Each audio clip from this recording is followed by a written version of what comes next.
What's happening, people? Welcome back to another episode of Red Divided. Myself, Tommy. You got Ade here. And you got myself, Happy Ham. What's happening? What's happening? What's happening? Much, bro. Different season, same old shit. Should I say new season, same old shit?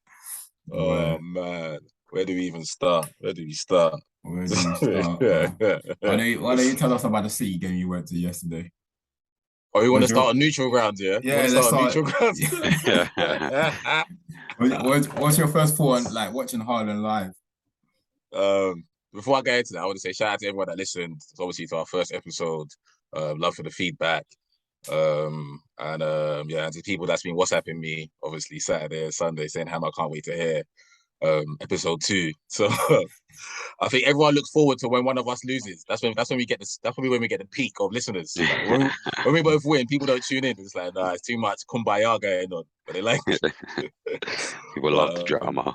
Yeah. So hopefully we don't disappoint you guys with the banter and everything this week. But as for the City West Ham game that I had the privilege of going to yesterday, just two things. One, I don't think I've ever seen a side play football like that at any level. And the fact that it's at professional level, it's ridiculous. You know, Man City completed 833 passes. Do you know how many passes West Ham completed? Wait. 100 and something, yeah. I can't hear myself. Can someone think loud? I could hear echoes still.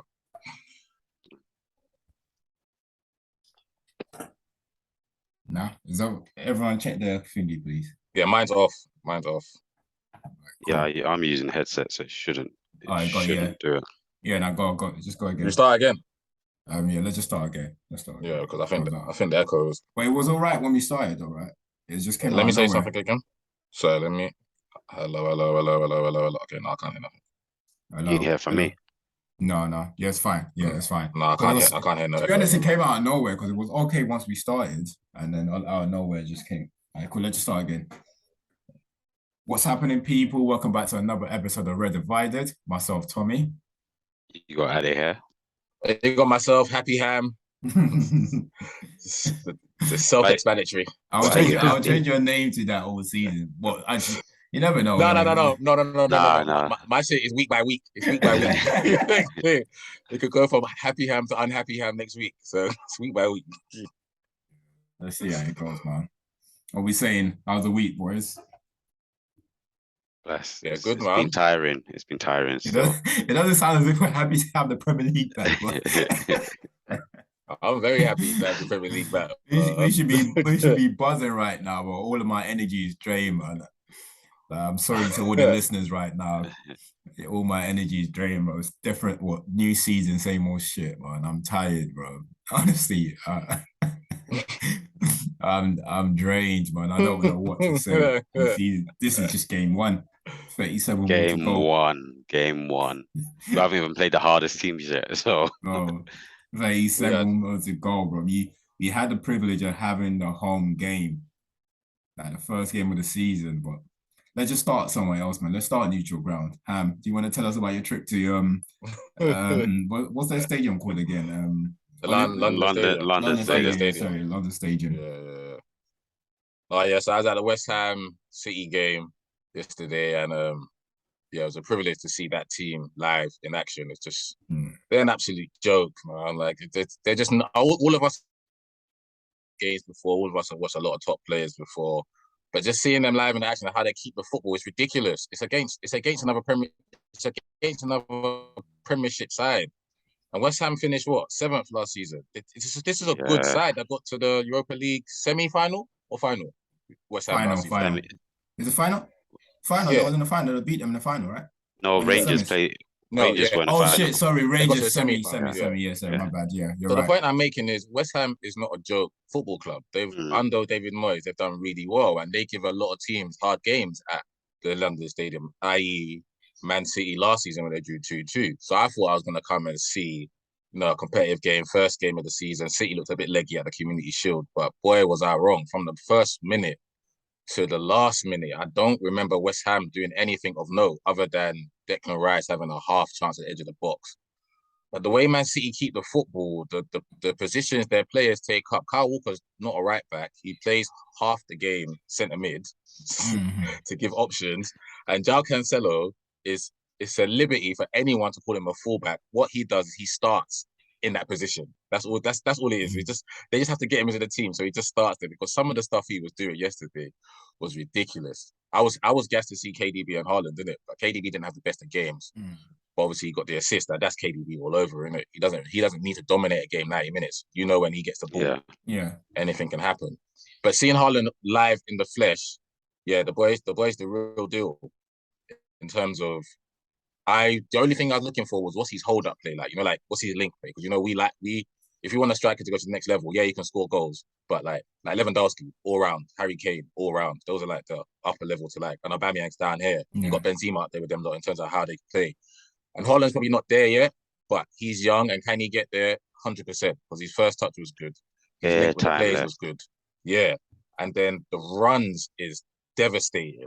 The runs in behind is devastating. I felt for him though, because he's making those runs thinking he's at Dortmund. So they're going to play it to him as soon as they get him. Yeah. But I see it at least 2-3 times when Gundogan's on the half turn and Haaland makes the run and Gundogan goes, no, we're going to recycle it for like another 15-20 passes. But why it's so perfect is because when the timing is right, it will work. Because you see when they did put him through, the only time they put him through, it's a goal. Because Man City only had 2 shots on target yesterday and both shots on target were both goals. So watching him live in the flesh, the boy's going to score loads of goals. His movement is, like I said, his runs in behind is devastating. He's so big, so strong. And in between the little yards, not like 5-10 yards. Yeah. So let's just say, obviously I'm the slowest out of us three, But if we all ran, let's say I was quicker than you lot over like 10 yards, but over like 50 yards, you'll be quicker than me. Yeah. But the boy's quick over both. You saw for the penalty, it was intricate, boom, got there first before the goalkeeper. You saw for his second goal, leave the defender for dead one-on-one with the goalkeeper. So yeah, man, it's just the way they play football is not fair to see at day, man. It's just not fair. It's not fair. I felt safe at the West Ham point because it was hot yesterday. It was 31 degrees. And just chasing the ball constantly. No, I swear to God, I need to see an Opta stat. I swear to God, I don't think Pablo Fornals touched the football once yesterday. I'm not even exaggerating. No, I'm not exaggerating. I actually don't think he touched the football once yesterday. I felt for them. I felt for them. But Man City, they're like 2-3 levels above it. Yeah, that's just different gravy, man. And that's why obviously we all believe they're gonna win like the league. The season's over. Yeah. The season's over. Yeah, it's just 2 points dropped, it's done. It just boils down to what Ade is always saying, innit? It's not only like they have like one of the best, probably the best team, they just also play great football. So it's like you have those 2 combinations, like how are you going to stop them? How? Like, so it's because especially like cup competitions, you expect that you can lose a cup competition, but over the course of 38 games, it's hard to not look at them. Obviously, Liverpool are Liverpool, but Man City, it makes my respect levels. It makes my respect levels for Liverpool go through the roof though, even more. Watching them play and having to compete with that, it's ridiculous, man. Yeah. Liverpool are always there. They're only a point or 2 off. Obviously, bar that aberration season that they had when everyone got injured. Yeah. But City ain't walking away with the leagues. If I think about it, the leagues that they've won, Liverpool are right there with them. So it makes my respect levels for them go through the roof. But Liverpool don't play football like City play. Yeah. But how they play still gets results. Yeah, they go for the jugular. Liverpool go for the jugular. It's bang, bang. Yeah, Liverpool are just unfortunate that they're in the wrong era, to be honest with you. You don't want to be going against a team like this. And it's slightly similar to the United and Arsenal era, but obviously Arsenal still won more. But any other era than Arsenal would have dominated. But Liverpool are just unfortunate that you're coming against a team like City, and it's a shame, isn't it? That first game, and everyone can see that. Even before the first game, it's done. But I just said you witnessed it live. And if it wasn't confirmed before, pretty much sealed and delivered now. So yeah, it's a joke, man. It's an absolute joke, bro. Yeah. And then they said, "Oh yeah, they got 5 subs now, innit?" So Pep was just like, "Okay, Calvin Phillips, you can go make your Premiership debut. Go on, Alvarez, you can go make your Premiership debut. Mahrez, go get your boots dirty for 5." Hey, bro, it's just a joke, man. It's a joke. I hear that, man. But look, let's get it out of the way, Ade. I know we've slightly delayed it, but let's move to the rest side of Manchester. Yeah, obviously United played yesterday against Brighton. What are your thoughts on the game, Ade? Sorry, All right, you know what? Start with the starting Sorry. lineup. What are your thoughts with the starting lineup? When you first saw the starting lineup, was you happy with the starting lineup? Is there anything you would have changed with the starting lineup? To be honest, I don't know what much else we have. I don't know if there's much else I could.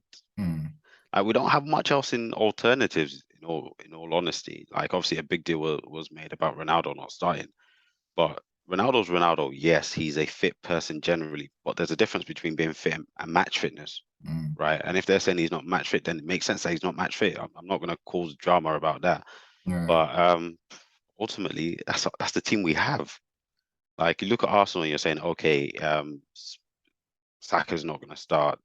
They've got alternatives that can come on, right? It might not be ample alternatives, but you've got someone like Smith Rowe that can probably slot in across the forward line and replace somebody. We really don't have that. So when I saw the starting lineup, I was like, okay, it's interesting he's using like Eriksen there, but what else are we going to say? Martial. We said it last week that we only had 3 forward players, pretty much. Yeah. So if he's put Martial's injured and he decides to use Eriksen, I'll be like, okay, cool.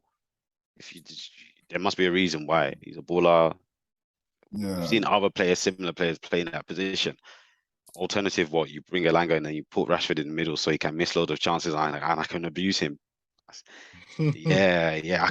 I can't give much abuse about the starting lineup, just because I don't think we've got much. In fact, it's gonna be a deep season. It's gonna be a deep season. I need to go buy myself something just to make myself happy. just so that I can be happy. But yeah, that's my personal view on the lineup. On the starting lineup. Yeah, with me with the starting lineup, I'm not too fussed about the starting lineup. It's a system that slightly got me. Obviously, like, look, he's gonna try new things as the manager. I'd rather you try things, but for a team that struggles anyway, how do you think they're gonna handle a false 9? And it just like Brighton is a good team. And Brighton's a very good team. They're ballers. You're ballers. You're practically making it easy for them by not occupying those centre backs. Like, they are ballers. So what would you have done? Potentially done a front two with Sancho and I would have put Rashford in the middle, and then that maybe we use Eriksen on the left or anywhere in the wing. But I just thought it was important to occupy those centre backs, because I missed the first 5 minutes of the game, first 5-10 minutes. And when I started watching it, I just thought it was just too easy for them. They can bring it out and do whatever they want. And Brighton plays quality football. Like, we're talking, like, I'm not saying that comparing them to City, but they don't have the same quality. But I'm talking top, like the way the philosophy. Yeah, Potter knows what he's doing, innit? The way they pop the ball around, it's just, and the team doesn't change much. That's the thing about Brighton. They might lose players season in, season out, but like, it doesn't change much, and everyone understand the philosophy that the manager wants to implement within the team. And it was just, I just thought that slightly made it easy for Brighton, to be honest with you. But at the same time, I just thought it was poor, man. Honestly, the game. What's your definition of poor? What was I was going to say, what was poor? But also my definition of poor, McFred. That's my definition of poor. Them two, they're garbage, man. Honestly, like, normally I'll jump on, like, I'm always jumping on Fred's back. I mean, yeah, I'm always jumping on Fred's back, but see, McTominay, he's just as bad, if not worse. Like, McTominay was garbage. Like, that guy was horrible to watch yesterday, man. Honestly, horrible to watch as an understatement. There was even like, he should have, like, he's lucky he didn't get a red card for that. That tackle that got. I heard he was lucky with the follow-through. It's just lucky. And bear in mind, he does that all the time. That's just not all the time. He does it all the time. He can't seem to get the ball under control, and he's now rash with the follow-up. He does it all the time. Like, the guy is horrible, and it's like 3 seasons of it, and this is how we're starting. Like, obviously, it's not his fault. They got to get someone in there for him. Like, to start the season again, it's hard for us to build up play when, like, the two defensive midfielders that's supposed to start off that play are constantly losing the ball. And sometimes it's even hard to blame the strikers. I mean, like the forward players, because majority of the time they're having to run back because the players that are built, you're supposed to build a play from. Our midfield is nothing. Our midfield is nothing. And to be honest, like even like forget them. Midfield is non-existent. Fernandes was horrible yesterday. It was just like to be honest, the bulk of the team, the defenders were like as if when you're playing in the park with like the uncles and teams, they just form teams. That's how the defense were. There was just no cohesion. And even if in my mind the defense will get better, the midfield's not going to get better. No matter what you do, that centre midfield is not going to get better. So if you're not buying someone, to be honest, it might be a case of just getting one of the youngsters, and saying, brother, play. And that's what I was saying. It's like, surely, like, Garner can't, like, okay, fair enough. Like, you got to give them one of those boys a chance, because these two are horrible to watch. Like, and they've had 3 seasons of it. Why are you going to keep going with it? Yes, they did okay in the pre-season, but like, these two are just not. They can't. No, it's horrible, man. It's a horrible watch. Ham will swap you some players. I'm straight, bro. It's just a horrible watch, and I think if you're like, in terms of, if you're saying describing poor, and that's just where it stands for me anyway. I just think them two, they ruined the whole game. Like, they ruined the whole game. Like, you watch them play like simple passes, and I think I was watching them with I was with one of my friends yesterday watching with Man United fan. Obviously, some people don't rate Van der Beek, but the thing I like about Van der Beek is just, and I always say this about football, is just understanding your limitation. Van der Beek just wants to play it simple and make runs for you and gives you option. He's not going to try like a 50-yard pass. It's not going to misplace like the ball. He's gonna get the ball under control when you need him to. He might not have the best quality on the ball, but he understands his limitation. And sometimes as a footballer, you have to understand that whether the manager uses you or not, that's fine. But that Van der Beek is not going to do what these guys are doing. This two are just, I don't know. Man. You think you lot lost the midfield battle? That's why that was the main reason why you. Don't get me wrong. There was other people that were bad, but I think I think it was shit at the back midfield. Yeah, but I think that's the core of the team, innit? That's where you want to in terms of like how he wants to play. That's where you want to control the game. And once anybody wants to play, bro. Exactly how anybody wants to play. How anyone wants to play. Your midfield, if you lose that battle, then what else is there? Tommy's even calling it a battle. We didn't come to battle. We're cones for their training, basically. I thought you guys started well. I only watched the first half. I thought the first 10 minutes it looked promising. You guys started well. Fernandes puts that chance away. It's 1-0. You probably said a whole different story, isn't it? He should be putting that away as well. He should be. He should be putting that away. But other than that, I think 10 minutes. So from when I watched it, it was a horrible match. The first 10 minutes, you guys come out and it looked like, okay, cool, there's a bit of gusto here, but you expect that. Old Trafford, the first game of the season, new manager, a bit of pump, a bit of drive, let's go forward, and that's what you guys were doing. And Fernandes has to score, innit? Because then it gets the players lifted and the players more confident in what the managers told them. But once Brighton got a strong game after 10 minutes, that was it. Yeah. Most as if they lost. I only watched the first half, innit?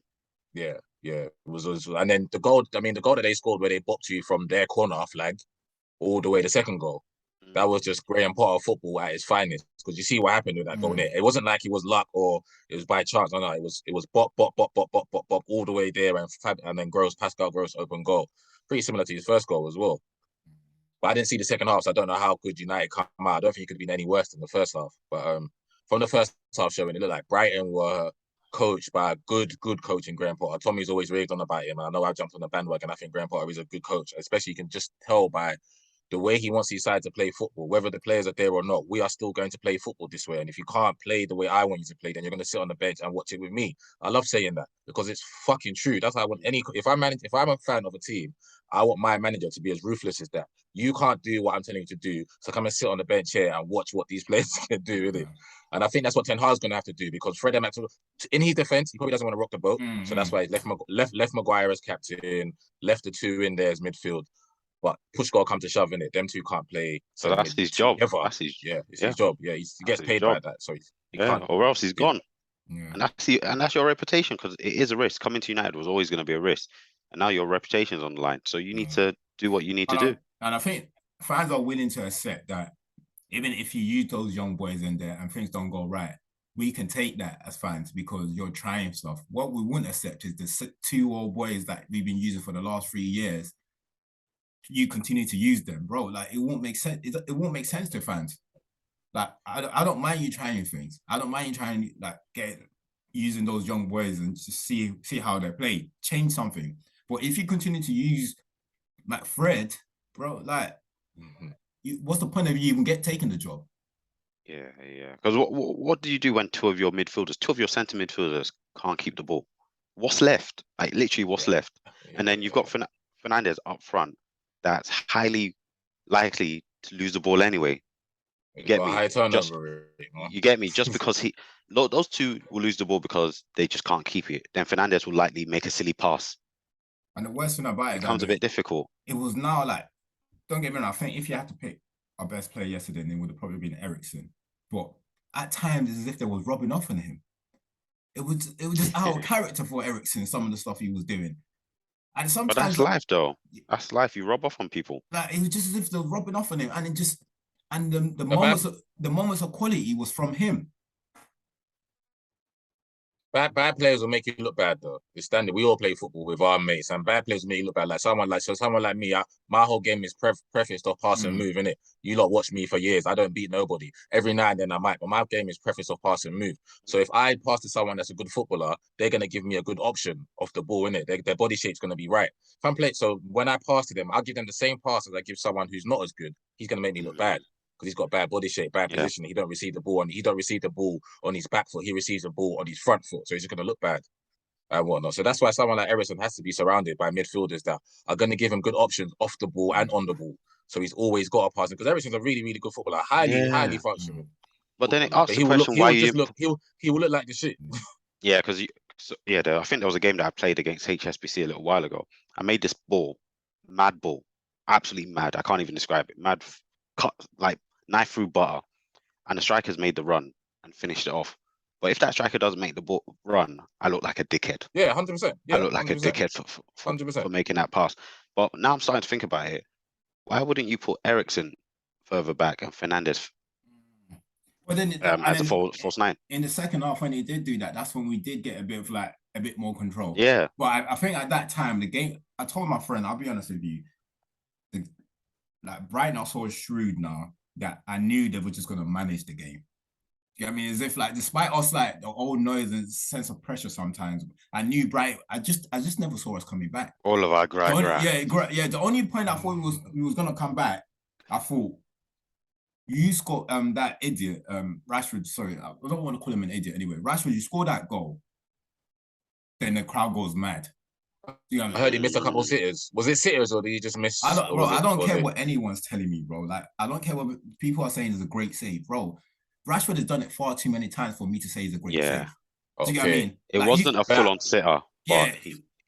People are going to say he's a great save. Better. Fair enough. But I haven't seen the highlights. When someone's done it far too many times and missed it's a pattern. This is a habit. This is a habit. I'm not going to look at it as a great save. I'm going to see it every. I'm going to look at it as same old Rashford. Yeah, this is a habit. Sam buries that 9 out of 10. Pre-Vegas Ham buries that 9 out of 10 times. Do you know what I mean? It's just like if it was the other end, I reckon Ronaldo buries it because Ronaldo gave him the ball. If you reverse roles, Ronaldo will score that, I reckon. It's just it's just Rashford, and I think we scored a genuine goal. The crowd goes mad. Whereas the goal we scored, VAR took a look at it for so long. slightly took a sting out of things. Suck the life out of it. Do you know what I mean? Suck the life out of it. So the fans weren't really able to get behind them. So it's just bro. It's as I said, look, let's just move on. And I think the managers hopefully learns from this, because what he needs to understand is teams are gonna watch this and notice, okay, you know what? Nothing's changed. Nothing's changed. Yeah.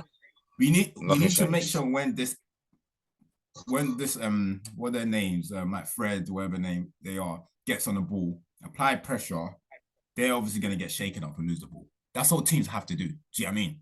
Imagine we're playing Arsenal. Jesus is gonna be on them all day. They're not even gonna touch the ball, bro. It's gonna be chasing ghosts, bro. Like all day. Like that's what you gotta do. Put one of your players on them, both of them. Make sure these two do not touch the ball. Like as soon as you get let them have the ball. Let them pass the ball to them. I was gonna say, Tom. Let them pass the ball to them. But as soon as they pass the ball to them, they're on them. Sorry, I missed. I wouldn't even do that, Tom. Obviously, I appreciate. Obviously, we see football sometimes. I wouldn't even do that, Tom. I'll just lose it anyway. Yeah, thank you. I'm sacrificing one of my players for Fred and Maxi. Let them have the ball. Don't stress and let them make a decision on the football. Yeah. Let them make a decision on the football. And I guarantee you, 9 times out of 10, they're going to make the wrong decision. They're going to give it back to us anyway. Their listeners, pre-season, Tommy called me and said, we're going to win the league. No, I didn't. You know, I didn't. He knows I didn't call him. He knows I didn't call him to say that. It's good content. I like it. That's gonna be the title for this episode. Tom said we're gonna win the league. It's good content. I like it. It was a headline. It put it as a headline. I didn't work for the Daily Mirror, by the way, guys. No, this is gonna be a long season, man. It's a long season. Now we're just gonna rush by. We're just gonna rush by now. So I mean, you've seen who you guys have been linked to, bro. Yeah. Now, and I was gonna bring that up because it just boils down to what you said last week, Ham. That is like one, our scouting team is a joke, bro. They're horrible. I don't know what they throw do. them in the bin. Throw them in the bin, bro. Like our scouting team, it's a joke because, like, what are you getting paid for? Honestly, I think, you know what? To be fair, like I'll take that back because I think they got rid of a lot of them last season, so the new ones are probably just starting from fresh. So they ain't really they probably haven't really had the time to put anyone to the table. But come on, what have you been doing in your other clubs, whatever it is? What have you been doing? What's your track record? What's your track record? But it's horrible. Well, and it also boils down to like we can't attract this big players no more. We can't. So this is where the scouting team has to. We put them to work. This is where you put them to work, bro. Like there's still quality out there. There's course, bro. There's still always going to be quality. My man cost 4 million. Moses Caicedo that played for Brighton cost 4 million pounds. We looked at him for so long. And you guys were linked to him. How's Brighton saying, yeah, we'll take him, and then you guys still have McFred in the middle of your part, and he bosses both of them up to 20 years old, bro. I don't know who made this decision because I remember the guy was saying he favoured Man United. It rather comes to Man United. Yeah, bro. But then we still allowed them to go to Brighton. Like I'd rather give. No, but we were probably looking ready-made players, right? Yeah, it's what happens. We're feeling big. We want ready-made players. Yeah. We didn't want a kid that we're going to have to develop. He's gone to a place where they've pushed him on. Yeah. Might have come back to us. And what's happened? It boils down to what I'm saying, though. We can't attract this ready-made players anymore. We can't. Yeah, and that's where the issue is. So we now need to start working. The scouts got to work. If they need help, call me. Bro, and Marco Arnautovic is not where you start. That's an absolute aberration. That's an absolute joke, bro. That, you know, when I saw that name, I thought it was banter. I'm not gonna lie to you. I didn't want to put it in the group because I just thought it was banter. Marco Arnautovic cannot sign for Manchester United. That cannot happen, bruv. That statement you made is correct. So basically, secretly, historically, I've really liked Arnautovic.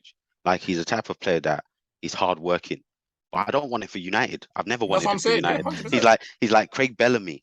I appreciate the qualities he has.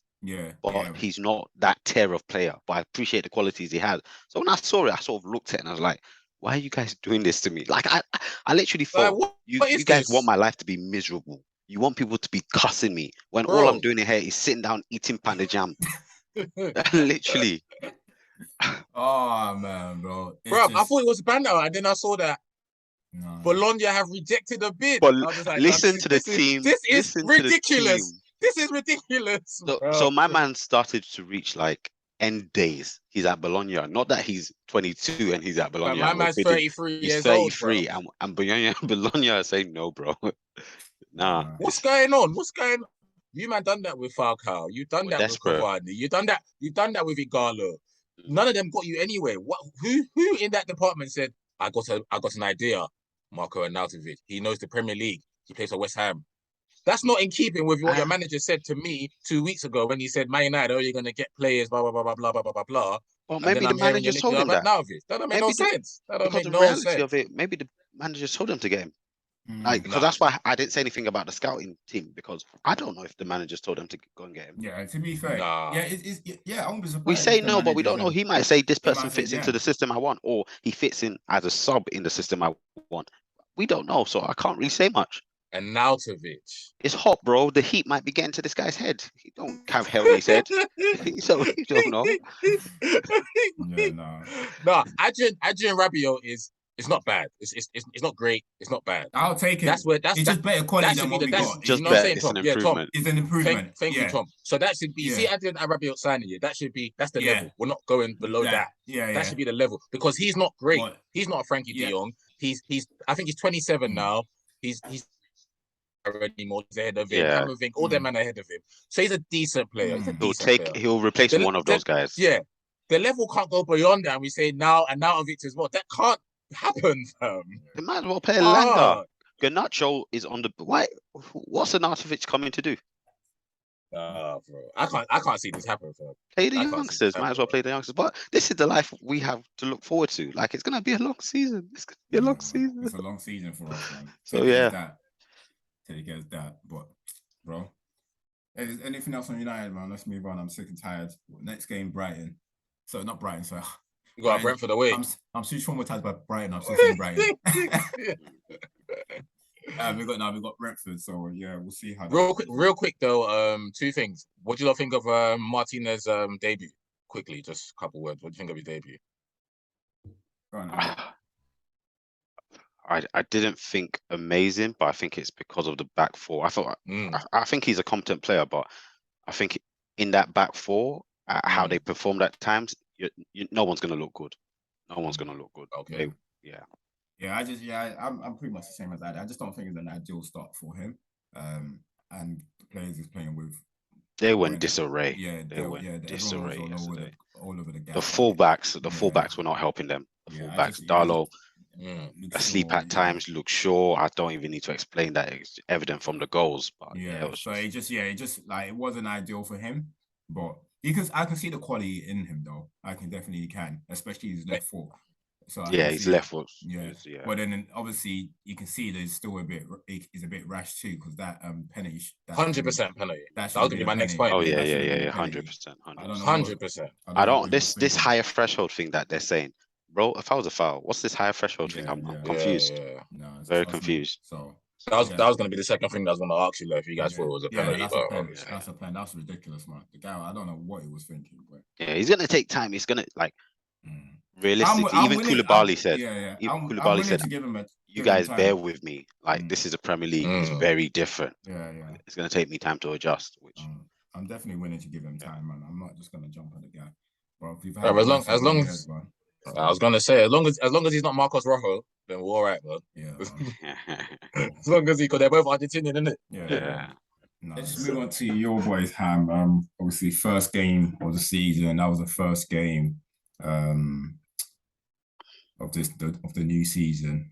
What was your thought of the whole game? Firstly, big up the broadcasters, isn't it? Obviously, we all know why they put us on there. We lost to Brentford last season, so they thought they was gonna get the same. Put Arsenal on Friday. I didn't understand why we was on first. We didn't win the league. Didn't qualify for Champions League football. Why are we on first? But obviously it's good TV, and if Arsenal lose, then obviously it makes sense. It starts the season off right for everyone else. But I was happy that the performance and the results matched each other, and that was beautiful to see. First game of the season, picking off where we left off at pre-season. First half an hour, but I don't know if you lot watched it, but the first half an hour, I literally almost shed a tear because it literally gave me flashbacks of when I watched the originals. Like some of the football that we played in that first half an hour Well, like my WhatsApp groups were pinging off. Like, bro, does man support this team that we're watching, bro? Is this us? Is this us that's playing, bro? First half of that football was scintillating. After that, obviously Palace come into it. But first half of that, Gabriel Jesus, you can tell that he's played at a higher level than some of my players. The nutmeg that he give my man edge of the box, the flip flaps, and Martinelli's got to score that, and we go 1-0 up early. Oh yeah, 100%. You know what I'm saying? He's got to score that. But from then on, it was just like, okay, like it's not frantic. It's Selhurst Park. You go to Selhurst Park, it's Palace. They're pacey, they're strong, they get about you, and they normally start quick. But we nullified that straight away. We kept the ball, kept it popping, got the first goal, made us even more comfortable. And then they come into it. And the second half, it was back against the wall, kind of. Not too much, because like I said, my goalkeeper only had to make 2 saves in the game. And if my goalkeeper's only got to make 2 saves away from home, then I'll take that all day long. And as they should score, but my goalkeeper makes a good save. And other than that, there was not really threats. Zaha's going to get it, but I thought Ben White handled him really well, considering that that's not Ben White's position. But I thought he stuck to his task. And when he did get beat, Saliba was on the cover. And if he did come inside, Saka was there to help him. So it was good. We never really allowed Zaha to go one-on-one with Ben. And whenever he did, Ben stuck to his task. Saliba was excellent at the back, man of the match. But to be fair, I wouldn't say I expected that. That would be a reach if I said I expect him to play that well. But most of our players that go on loan that I like to keep a track of them, watching them. So I think a lot of Saliba's games when he was at Marseille, I tried to catch all the highlights, and the live ones on BT I tried to watch. Obviously as Guendouzi, because I wanted Guendouzi to come back. And Saliba looked fine last year. He looked fine. Obviously it's the French league, it's not the Prem, but in terms of like how he looks and how he plays, he looked fine. So the performance on Friday was stellar. Zinchenko was slotted in at left back, but you can tell that Zinchenko isn't a left back, because the second half when Jordan Ayew, who's not the best right winger, was kind of getting some joy down there. I thought Arteta done really well to see that. Kieran Tierney, on you go, 20 minutes, lock it up down there.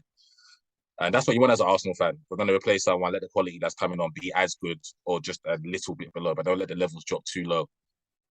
And I thought the boys put in a really, really good performance, especially first game of the season, probably not fully fit against a Palace side, like I said, who can cause you problems. They'll take a lot of points off teams at Selhurst Park this season. But I can't think of anyone that didn't play well. I thought Odegaard may be a bit quiet, but that's fine. The 2 wide boys were lively. Jesus was good. Zinchenko was quality. Saliba was great. And yeah, it was good. And Thomas Partey, 1 touch around the corner. I loved that. Thomas Partey in the game. No one really spoke about him because obviously everything that's going on around him. It was quality in the game. It was quality in that game. But everything what I loved about him is that I think Patrick tried to play Eze in a 10, which I don't think suits Eze, but that's just my personal opinion. But I think he's tried to play him high up with Edouard. So when we want to link it through Partey to get going, Eze is round him. But Partey is a top performer. So he see Eze come, he just one touched it round him all game long. I don't think Partey took more than 2 touches every time he got it. 1 touch round him or touch and set. And he allowed us to build off from there. So yeah, really good performance. And let's just go on a run now. Our games are pretty. No game is easy, but on paper, it looks like we can go on a run until we play you guys away. And I think you guys are our 6th or 7th game of the season. Yeah. So really and truly, I don't want nothing but W's up until we play you guys away. But yeah, it was a good start. It's a good start, a good base. And to think that ESR's got to come back into the team or to the squad, Fabio Vieira's got to come back, Tierney didn't play, Tommy's got to come back. We probably signed another one before the end of the window. So yeah, it looked good. It looked promising. I can't lie. Cool. Ade? I don't have nothing to say, but what you say? Not too. I thought they were good. Yeah, I thought they were good. Is what I expected, right? It's what I expected. There was always the risk that Crystal Palace could do something, but Arsenal managed the game well. They played well. They kept Crystal Palace quiet. Obviously, they grew into the game. But, to be expected. They grew into the game. They're at home, all of that stuff. I think they did their job, and that's what you need to do. You do your job. Like there's all that nice football and all that, but you still need to do your job, and they did that. So, as I said, I think there might be a problem this season, and yeah, we'll see how the weeks go. Yeah. The first 30 minutes, it just got to be. Go on, sorry, go on, Sue. Yeah, and that's like, to be honest, I was gonna talk about the first 30 minutes. I know I said I didn't have nothing to say, but I just gotta give credit when credit is due. That, let's be honest, that first 30 minutes, if that was City playing that kind of football, we're all gonna rave about it. That is when you're talking about that highest level of football, that's what that first 30 minutes was like. Like it was top standard. In my head, I was thinking, for fuck's sake, like why? Like, what's going on there? Like, I just don't need this. But like, yeah, that first 30 minutes was and especially Jesus. Oh my gosh, I don't know what was in him in that day. Like his touches is like, and it wasn't just so much about the quality on the ball; it was the quality off the ball as well. So and when you get a player like that, then yeah, man, I hope he doesn't do what this season, but see what happens, man. But the first 30 minutes was quality, and as you said, like, I think it's only a matter of time before Palace actually grows back into the game because like the fans are going to push them. Of course, yeah. And unfortunately for Arsenal, they were able to kill it off at the right time. If he needed to kill off the game, that was probably the best time to kill off the game, and as you said, Arteta make a few more changes and just let's see it through. Yeah, that was it, man. Yeah, man. Not may that continue, man. Now we just got to stretch that 30 minutes to 60, 70 minutes. So we're never going to control a game for 90 minutes. It's impossible to even think that. But unless the other team are not on it. Yeah, as long as we nullify the threats, and how do you nullify the threats? By keeping the football. We keep the football more often than not. The other team don't get it, and whenever they do get it, it's not sustained attack. A bit like West Ham and City yesterday. West Ham couldn't sustain nothing because there was always a moment, and then City took the ball back and they kept it for another 10, 15 minutes. So that's what we got to get, and especially at Emirates. If we can play that football for a half, 60, 70 minutes, we'll be 2-3-0 up by the time any team has anything to come back at us. So that's what you hope anyway. That's what you hope. But so far, so good. The boys look good now. Yeah, good, cool. All right. Anything more on Arsenal? I know it's quite quick, innit? But obviously we'll touch on it's hard to obviously touch on it because it was such a good game. There was not really much negative. You know what I'm saying? You can't really pinpoint a player that didn't play well. Everyone played well. So I mean, Xhaka got a yellow card for diving. If you want me to continue down that narrative. Yeah, no, but he played well. Though I thought he had a really good game. Apart from that stupidness, I thought he played. To be expected. To be expected. Yeah. To be expected. Exactly. It's not. We're not exactly surprised about Xhaka. That's why we need upgrades. Yeah. So hopefully, the more the more games you guys played, and obviously we still see where you guys are at and be able to have more questions by then. But for now, talking about questions, I know some of our listeners sent you some questions, Ham. Yeah, man. Fire them at us. Yeah. This is not just United, right? It's United and Arsenal. Yeah, it's United and Arsenal. So I'll answer the Arsenal ones. I'll leave the United one. There's about 13 questions here. Cool. And we're going to try and do this we're not going to try. We're definitely going to do this every week. So we're going to have listener questions every week. So if you've got any questions, if you see me, Tom, Ade on road, or you want to message us, WhatsApp, Instagram, whatever, Twitter, ask us. I'm not going to have I don't have football conversations outside of the podcast unless I love you. So if you want to know what my thoughts are on anything, ask me, and then I'll speak about it on the podcast. Preferably, sooner or later they're going to be paying me for my opinion, so I can't be giving you guys for free. Preferably, we will like the questions on our YouTube page. Comment on the YouTube page or Instagram. One of the two. Yeah. But okay, cool. So first question, it's for both of you actually. So it's not. So what specific signings do Ade and Tom want before the end of this window? Ade, you want to go?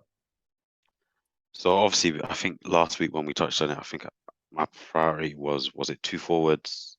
I can't remember what I said. Was it 2? I would take 2 centre midfielders over anything. After that, I would take a right back. What specific midfielders? Oh, in terms of people. See, that's the hard thing. That's the hard thing because it's. Who would I take? Am I in dreamland? Okay, I say I'm in deep dreamland. So I'll take De Jong, right? I'll take De Jong as one of them.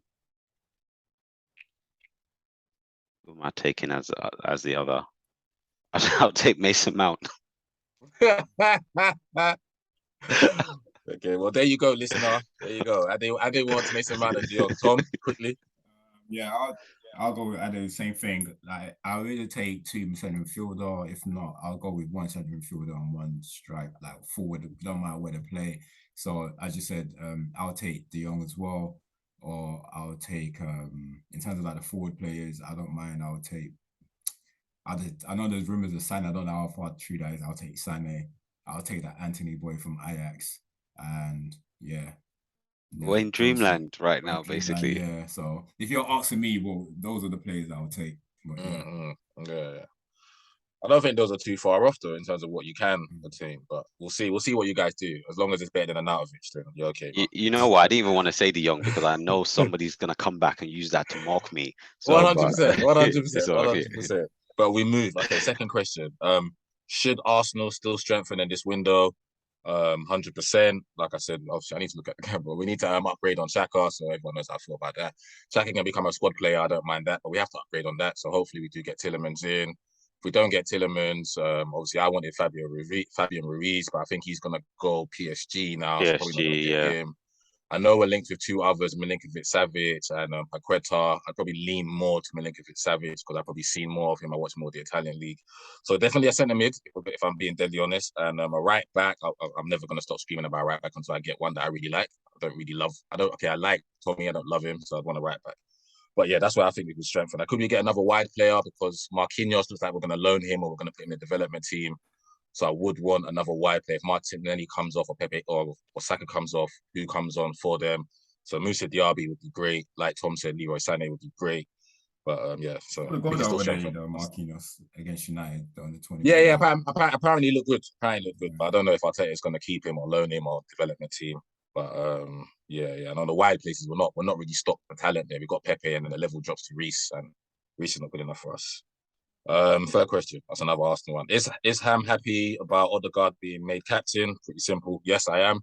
I don't have any problems with Odegaard being captain. It was either going to be Kieran Tierney, but his injury record, Gabriel, I wouldn't have minded that. And Odegaard captains his country. I give him the nickname the knitter because he knits everything together for us. So it makes sense. Everything goes through him. So it makes sense that he's the captain. So I got no problems with him whatsoever. This is a funny one. I know he said this. Does Tom still think Trent is a League 2 defender that can't defend? Nothing has changed, bro. Trent still can't defend, though. Like, I've never said anything about Trent going forward. I've never really cost. No, that's why the question. He's League One now. He's League One now. But what do you say, Tom? Is he still a League 2 defender? That's what the person wants to know. League 1.5. Especially after Saturday. Yeah, I'll be honest. Nothing has changed from when I've made that comment to now. He hasn't really shown me anything that to make me believe that he can defend. Still making the same mistakes Saturday. Yeah. Mitrovic climbed over his life. So. And he got in the air before Mitrovic started jumping. You know that, and it's ridiculous what he was doing. Like, even if you don't want to head the ball, like put some weight behind Mitrovic. Yeah, so he got dunked on. That's what you're gonna get from Red Divided. We stand 10 toes down on our. Tom said he's a League 2 defender. That's what he said. He's a League 1.5 defender now. Okay. Next question. This is another United one. Oh shit. My bad. Sorry, someone's cool. How much time does Ten Hag get? They didn't put no context. He just said, how much time does Ten Hag get? That's the question. Sorry, I don't know how you don't want to answer that. For me, like, to be honest with you, I've always said, like, I'll give him, like, the first, as long as, like, I see him, like, constantly trying new things, and I see better football, I'm always happy to give him 2 years, like, 2 years, just to get his team, to get his own squad, and as long as I see constant improvement, doesn't have to be a massive improvement, just the little things such as, like, we talk about the central midfield role, like dropping those two boys, and like just and a style of play, and if he's 10 toes down in how he wants to play, and we're improving that steadily, I'm more than happy to give him the 2 years, because I know it's not like that job is not easy. It's like it's not an easy fix. So I know it's going to take something like 2 years before you start seeing any significant change. Okay. All right, hold on. I'm gonna ask this one to you. This is another United one, so I'll ask this one to you. What does a successful season look like for you as a United fan?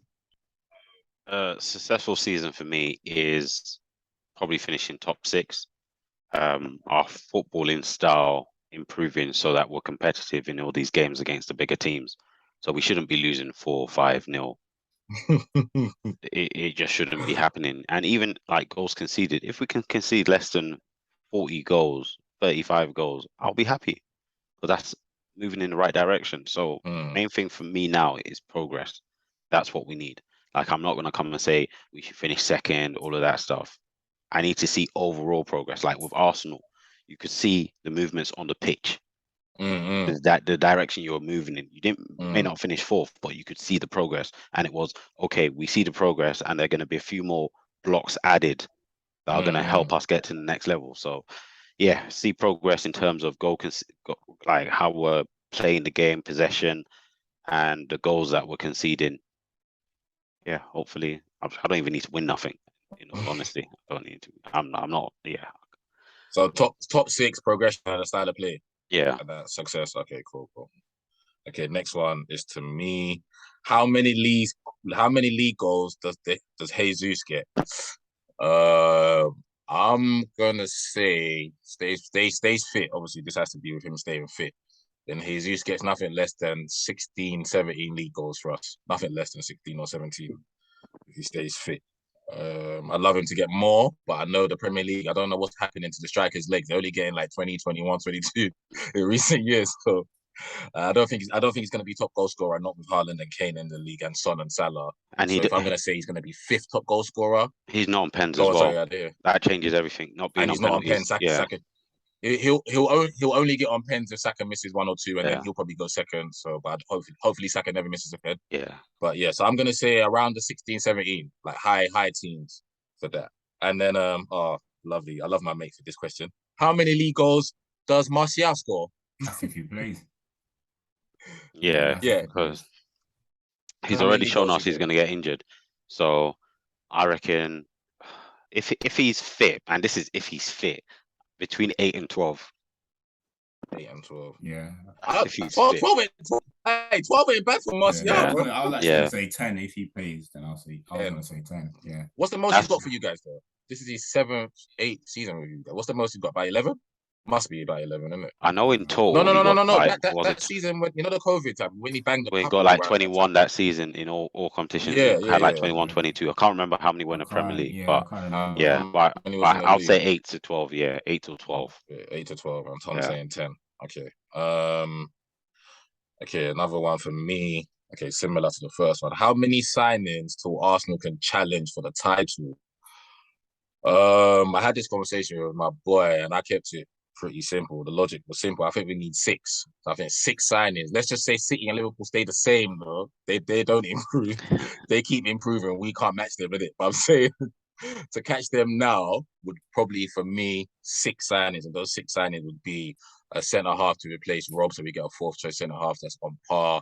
2 more centre mids, so it makes us beefy. Maybe a DM as well. So one of the centre mids could be a DM. So if Partey goes down, I can't have Elneny or Xhaka going back there. It has to be another solid DM, another centre mid as well. So if that is Tielemans or someone, so that's 3. 2 wide players of quality as well. So if we got a DRB and another one, and then another forward.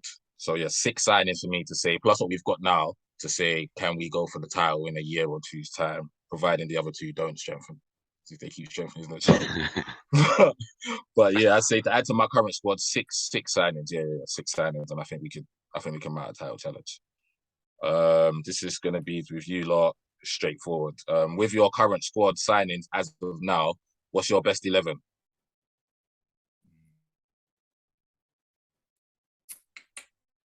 Right now, for me, Ronnie up top, Rash, Sancho, Eriksen, Fernandez. And to be honest with you, for me, flip a coin, pick one of them. I was gonna say whichever one comes to your mind. I'll use Martinez. I was gonna say unless you put Martinez. Yeah, I'll use Martinez. Then Dalot, Maguire, Varane, sure. Not the new boy, not Malacia. Yeah, not Malacia. I don't think he hasn't done enough for me. Yeah. Okay. And obviously the Gay and goal, isn't it? Oh yeah, and the Gay and goal. They said, would yours be the same? Yeah, mine would be the same. Mine would be exactly the same. Pretty straightforward. I know they asked me as well, but my straightforward would be the same team that started against Palace.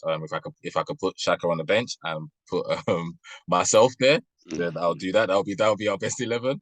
But yeah, my best 11 doesn't include Xhaka, but for argument's sake, yeah, that'll be the best 11, and you can flip a coin between Zinchenko and Tierney, and I would still have Ben White at right back because I think technically our best 11 players involves Ben White is up there with our best 11 players, so I'd have him over Tommy. But yeah, that'll be that. Another one to Tom. What is it specifically that makes you think? You probably know who asked you this. What is it specifically that makes you think Liverpool will drop off? I know you said you think, but I know you wasn't definite. I did. Yeah. I wasn't specific. Oh, it was more Sané because I'm sorry, Mane, because what it was. Okay. I said basically just basing off like Man City over the years, they've lost a lot of prominent players, and despite losing those big players, those like the massive figures, they still managed to be able to sustain the same level throughout the 4 or 5 years that people have been there. And this, I think, Mane is the biggest player Liverpool has lost since 100%. Klopp has 100%. And apart from that, it's just that it's always okay to integrate a new player when you have the core there. So it's like when Jota was there, it's like if Jota doesn't work, it's okay. We go back to what we know. We go back to Firmino, Bobby Mane, and Mane. Do you know what I mean? So because they've never really lost the essence of like those three players. Whereas now, I know Diaz only had like 6 months, and we can see the quality in Diaz, but is it going to be the same? And I'm still not convinced about the new striker. I know he's a good player. He's got, but does his attributes suit Liverpool really and truly? And technically, he's not the greatest. He's not the best finisher from what I've seen so far from him. So those are my doubt about Liverpool. Okay, cool. Ade, this is for you. What are your hopes for Rashford this season? If there is any hope. That guy. You know Funny thing, Tom, today we spoke about it. We were talking earlier. So I was speaking about Rashford was like, I like to look at that player's attributes, right? And I think there was a match where we beat Reading in the FA Cup 4-0. This must have been years ago, 6, 7, 8, ages ago, and Rashford scored 2 goals in that game. But from that game, I was like, this guy's finishing is actually poor. Rashford can hit a dead ball sweetly. He can strike a ball very well, but his finishing is quite poor. And I feel sad to say this, but I'm not sure if that's going to improve. I'm not sure if I'm seeing like the vast improvement. You get some players that, okay, they're good and they keep improving, or you got some that are just, they go from like 60% to 90 and they just stay at 90%. I'm not sure if I'm seeing that from Rashford. Yeah. I really feel like he's hit his pinnacle. I don't think we can get like, I hope I'm wrong, bro. Honestly, sorry to cut you off like that. I hope I'm wrong. Yeah. I just don't see him getting better than what he is now. Yeah. So it's so that's my issue as well. I'm not sure if I'm gonna see more from him. But if I don't, I want like that lockdown season where he got like 20 goals all competition. Yeah, he got 17 in the league. It's the most he's got. Yeah, so if I can get that, I'm happy. He doesn't need to go and be a world beater. That by itself is enough to contribute to the wider team. Okay, so what you say? So your hopes for him is to score 17 goals in the league? No. Let's not put pressure on him. 20 goals in all competitions, including Europa, all of them. Okay. Europa. Okay. I'm not asking for too much, bro. I'm not asking for too much in this life. Yeah, I hope for him anyway. Obviously, he's gone through a rough patch, and it's not just automatic. Go back to what you were. You have to overcome the barrier that you hit already before you now start flourishing. So I'll definitely take 20. I'll take 20. Cool.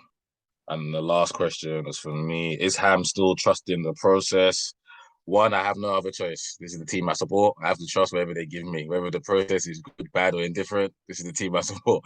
But 100%. I mean, like I said, Arteta is someone with me that I've been like this with. So I've never like, we have to get rid of him or we have to keep him. I'm very much what he's doing is this will be his third full season. He's been with us for 2.5 years, and the conversation I have with my friends now is different in terms of when I look at the team and the players that he's brought into the team, I actually like the players. So therefore, I like my team. And I think a lot of fans go to watch their team and they probably only like their star player and maybe another one that's a fan favorite because he runs around a lot. But the rest of them, they would want better players. But for me, I look at my starting 11 and I like a lot of the players. I like the style of play that the manager's trying to implement. And last season was, I don't know about other fans, but last season for me, I thought we had a good season. Yes, we finished 5th and we didn't make top 4, but Partey and Tierney getting injured fucked us. Yeah, but I thought we had a good season in terms of the results where we played. And I see no reason why we can't do that again this year with the improvements, with the better players that we've got, and who knows who we add. So yeah, I'm still here because the signings are good. The philosophy's there. We're a young side. We can only get the players should theoretically only get better. Martinelli should get better. Saka should get better. Gabriel's 25. If he's either going to be the player he is now, he's going to do what they say, 60 to 90. Boom, go there. And same for a lot of the players. ESR, Odegaard's 23. With Saliba's 21. Gabby's 24, I think, at the back. So it's a good side, a lot of talent. So yeah, still trusting the process. I have no reason to not trust it. But we shall see at the end of the window. As you're trusting the process, we are bearing with the situation. Yeah. I love that. That's the title. I love that. Trusting the process versus bearing with the situation. Right, we got some peak times ahead. As soon as I heard that, trust the process title right there. Bro, 10,000 words. As soon as I heard trust the process, I was like, I wish that could be our situation right now. That's a dissertation topic right there. But yeah, so that was the last question. But thanks for that, guys. Obviously, shout out to all the listeners that did ask those questions. Like I said, we're definitely going to keep this rolling for the whole season. So even if it is 2-3 questions, whatever it is, if it's something we might have said something the previous week and you don't agree with it, like Tom said, YouTube, Instagram, whatever it is, then we'll answer them. Like we said, we stand 10 toes down on our opinion over here. I think United are shit. You heard me. I said that. They're shit. I stand 10 toes down on that. So right, cool. Well, thanks people for listening. Please make sure you subscribe, comment on our YouTube channel. As always, follow us on Instagram at Redivided. And we'll be back here next week as always. Peace.